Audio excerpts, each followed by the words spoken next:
The whole process of buying the practice started at around about April 2017. Our former principal made a decision to sell, and she approached Alan and I to see if we wanted to purchase a practice. We'd just both bought a house each, so we had no money in the bank, nothing like that. We had no idea of the process, so it was a very steep learning curve. And then we approached 2 banks. Both of the banks initially seemed quite keen to help us, but after the first meeting, things sort of fizzled out quite quickly. We tried to find the finance ourselves and we just hit a brick wall.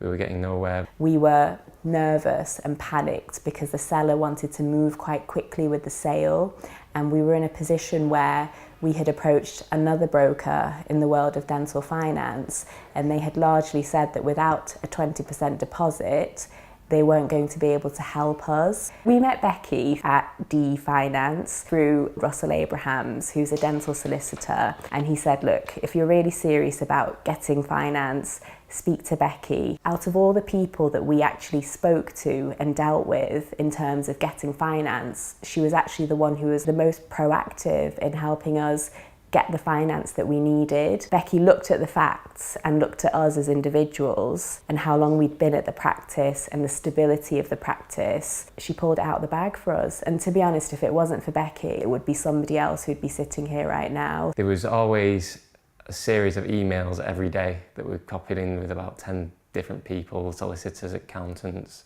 and Becky was always on top of that and following that trail and making sure things were going in the right direction. Even towards the very last day where we were ready to complete, Becky was phoning the bank on our behalf and seeing where the completion date was, and she was helping us through her colleagues at DE Finance, making sure that we were CQC compliant and that we were both registered managers. It's not an easy feat buying a practice. There's a lot to it, and it's just nice to have someone you can speak to who knows what they're talking about and can just guide you and make sure you're taking that right path. If you're going to buy a dental practice, in order to minimise the stress, you have to have somebody who really knows what they're doing, and Becky really knows what she's doing. The journey has been tough, but it's been incredibly rewarding as well, and I think that's largely because of the help we've got from Becky at DE Finance.